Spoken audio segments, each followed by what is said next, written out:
Hi guys, അങ്ങനെ welcome to ആൽബിൻസ് opinion. ഇത് നമ്മുടെ തേർഡ് വീഡിയോ ആണ്. ആൻഡ് ഇത് ട്രെയിലർ റിയാക്ഷൻ അല്ല, ഇതൊരു മൂവി ഒപ്പീനിയൻ ആണ്. എൻ്റെ ഫസ്റ്റ് മൂവി ഒപ്പീനിയൻ ആണ്. ആൻഡ് എൻ്റെ ഒപ്പീനിയൻ ഞാൻ ഇപ്പോഴേ തന്നെ പറഞ്ഞേക്കാം. വേണമെങ്കിൽ കണ്ടാൽ മതി, സമയം കളയാനുണ്ടെങ്കിൽ മാത്രം കാണുക. പിന്നെ ചെവിയിൽ പഞ്ഞിയും വെച്ചിട്ട്, ഇതിപ്പോൾ തിയേറ്റർ അല്ലാത്തതുകൊണ്ട് നിങ്ങൾ രക്ഷപ്പെട്ടു. വെബ്സൈറ്റിൽ ഞാൻ ഇത് കണ്ടത്, തിയേറ്ററിൽ കണ്ട ആൾക്കാരെ ഞാൻ നമിക്കുന്നു.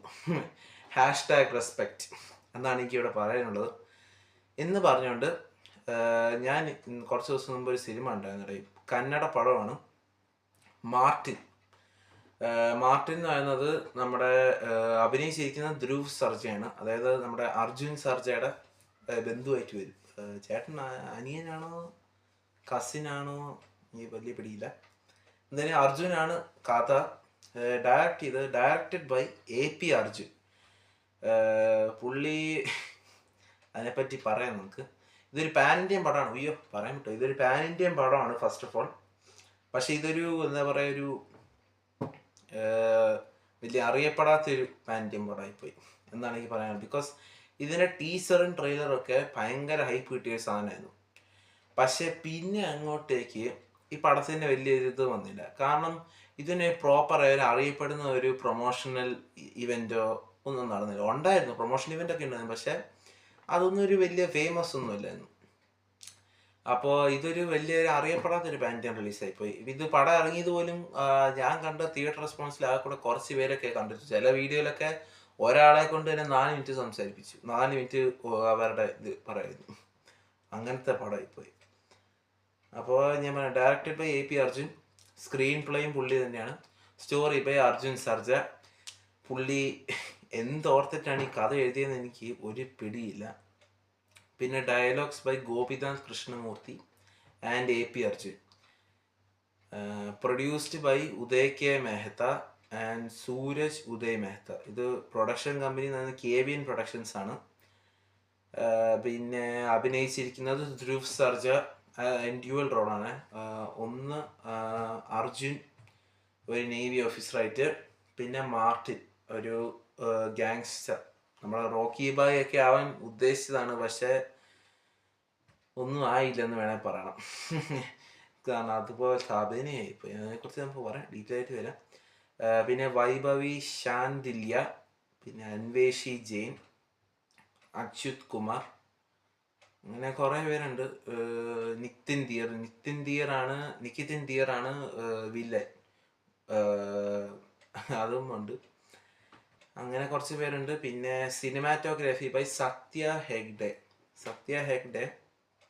സിനിമാറ്റോഗ്രാഫി കുഴപ്പമില്ലായിരുന്നു വേണമെങ്കിൽ പറയാം. ഈ ക്ലൈമാക്സ് മൊത്തം മറ്റേ ബോൾട്ട് ക്യാമറ എടുത്തേക്കുന്നത്. മറ്റേ മൂവ്മെൻറ്റിനനുസരിച്ച് മൂവ് ചെയ്യുന്ന ക്യാമറയല്ലേ, അത് വെച്ചിട്ടാണ് ക്ലൈമാക്സ് മൊത്തം. ഈവൻ ഡയലോഗ് ഡെലിവറി പോലും ആ ക്യാമറ വെച്ചിട്ടാണ് എടുത്തത്. എന്തിനാന്ന് ഐ ഡോണ്ട് നോ. പിന്നെ edited by KM Prakash. Editing സ്റ്റൈലൊക്കെ മറ്റേ ഇതിനകത്തെ പോലെ KGFൽ നിങ്ങൾ കണ്ടതുപോലെ തന്നെയുള്ള എഡിറ്റിംഗ് സ്റ്റൈല്. പിന്നെ മ്യൂസിക് ബൈ മണി ശർമ്മ. ഈ മണി ശർമ്മ പണ്ടത്തെ ഒരു ഫേമസ് മ്യൂസിക് ഡയറക്ടർ. എനിക്ക് ഭയങ്കര ഇഷ്ടമാണ് പുള്ളിയുടെ പാട്ട്. പണ്ടത്തൊക്കെ കുറേ പാട്ടാണ്. ഈ പൂരി ജഗന്നാഥിൻ്റെ ഒക്കെ പടങ്ങൾ സാധാരണ പുള്ളി എടുക്കാറുള്ളത്. ഇപ്പോഴും പുള്ളി തന്നെ. പക്ഷെ ഇപ്പോൾ മണി ശർമ്മയുടെ പാട്ടൊന്നും കൊള്ളത്തില്ല, ഒരു കാശിനും കൊള്ളത്തില്ല. പിന്നെ ബാക്ക്ഗ്രൗണ്ട് സ്കോർ രവി ബസ്റൂർ. ഈ മനുഷ്യൻ ഞാൻ നോക്കിയത് വെച്ച് ഇപ്പോൾ കണ്ട മറ്റേ മാർക്കോയുടെ പാട്ടും അത്യാവശ്യം കുഴപ്പമില്ല. എസ്പെഷ്യലി മറ്റേ സന്തോഷ് വെങ്കിയുടെ വെർഷൻ. ദപ്സിയുടെ എനിക്ക് വാക്കുകളില്ല. എന്തായാലും ഈ രവി ബസ്റൂറിൻ്റെ ഇതിനകത്ത് സ്കോർ ഭയങ്കര ലൗഡാണ്. ഞാൻ ഈ പടം ഹെഡ്സെറ്റ് ഇട്ടാണ്ട് ഈ ചെവിയിൽ വെച്ചിട്ട് സുനാപ്പി അത് വെച്ചിട്ടാണ് കേട്ടത്. ഭയങ്കര ലൗഡായിപ്പോയി, ഭയാനക ലൗഡ്. നമുക്ക് തിയേറ്ററിൽ കണ്ട, ഞാൻ പറഞ്ഞില്ല ആദ്യമേ, ഞാൻ പറഞ്ഞില്ലേ, തിയേറ്ററിൽ കണ്ടവർക്ക് ഞാൻ #റെസ്പെക്റ്റ് കൊടുക്കുന്നു. കാരണം അവരുടെ ചെവി എങ്ങനെ അടിച്ചു പോയില്ലെന്നുള്ളത് ഇപ്പോഴൊരു ഹ്യൂജ് മിസ്റ്ററിയാണ്. അത്രയ്ക്ക് ലൗഡായിരുന്നു. എസ്പെഷ്യലി പിന്നെ ഈ സൗണ്ട് ഡിസൈനകത്ത് ആരും കൊടുത്തിട്ടില്ല. ആരാണേലും ഭയങ്കര ലൗഡായിപ്പോയി സൗണ്ട്. മിക്കവാറും രവി ബസ്റൂറിനായിരിക്കും. സാധാരണ പുള്ളിയുടെ പടങ്ങൾക്ക് പുള്ളി തന്നെയാണ് സൗണ്ട് ഡിസൈൻ ചെയ്യാറുള്ളത്. മറ്റേ ഈ ധ്രുവ് സർജയുടെ ഒക്കെ മറ്റേ ഇൻട്രോ ടൈമിൽ ഇതിന് കുറേ ടൈമിൽ ഫസ്റ്റ് ഹാഫ് മൊത്തം മൊരാൾച്ചയാണ്. അതായത് മറ്റേ എന്നുള്ള ആ ഒരു സംഭവമാണ് പിടിച്ചേക്കുന്നത്. അത് കട്ട ബാസിൽ പിടിച്ചിട്ട് ഒരുമാതിരി വല്ലാത്ത ഇറിറ്റേഷനാണ് സത്യം പറഞ്ഞാൽ. പിന്നെ പിന്നെ release date 11th October. Budget 80 to 120 crores ആണ് കൊടുത്തേക്കുന്നത്. കളക്ട് ചെയ്തത് മൊത്തത്തിൽ വേൾഡ് വൈഡ് കളക്ഷനാണ് 25 കോടി ആണ് കളക്ട് ചെയ്തത്. ഇനി നമുക്ക് സിനിമയെക്കുറിച്ച് പറയാം. സിനിമ ഇവർ ഉദ്ദേശിച്ചത് KGF ആണ്, പക്ഷെ കിട്ടിയത് ഒരു മലങ്കൾട്ടാന്ന് വേണമെങ്കിൽ പറയാം. അത്രയ്ക്ക് അട്ടർ ശോകപ്പടം. ഇത് ഈ പാകിസ്ഥാൻകാരെ സത്യം പറഞ്ഞാൽ കളിയാക്കുന്നില്ലേ?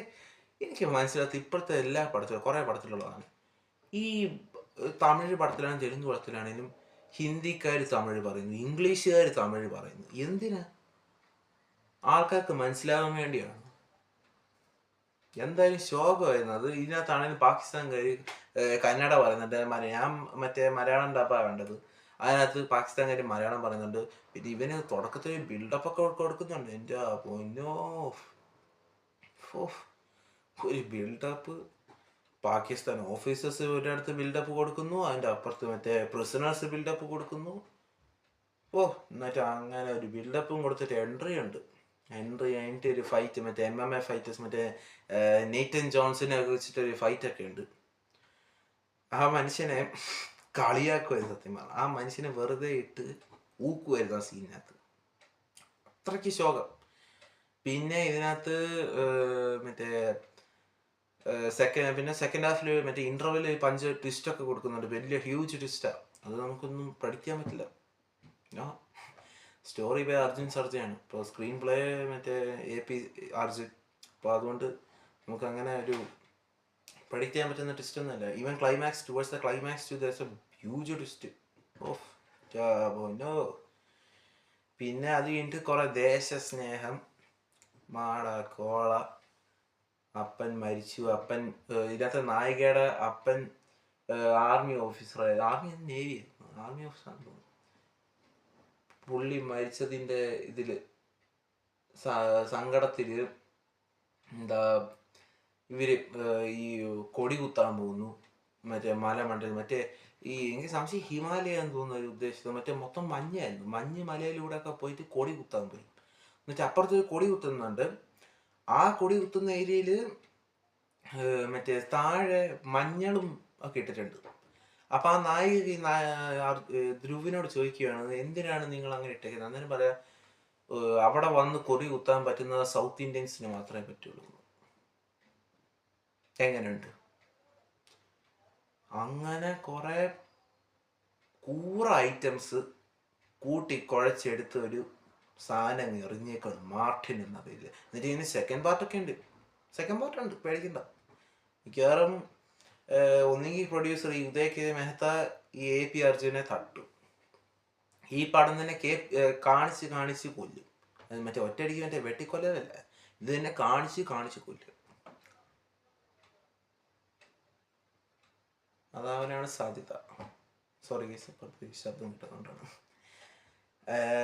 അതാണ് സാധ്യത. എന്തായാലും വേറെ ലെവല് പടം. ഇത് വെബ്സൈറ്റിൽ കിടപ്പുണ്ട്, വേണമെങ്കിൽ കാണാം. അല്ലെങ്കിൽ കാണണ്ടെന്നാണ് ഞാൻ പറയുന്നത്. ബിക്കോസ് ഈ സിനിമയൊക്കെ കാണാൻ പോയാൽ ഒന്നാമത്തെ കാര്യം നിങ്ങളുടെ മനസ്സമാധാനവും പോവും, നിങ്ങൾക്ക് തലവേദന എടുക്കും ഇയാളുടെ ഈ അഭിനയം കണ്ടിട്ട്. അതുകൊണ്ട് until the next video, bye guys.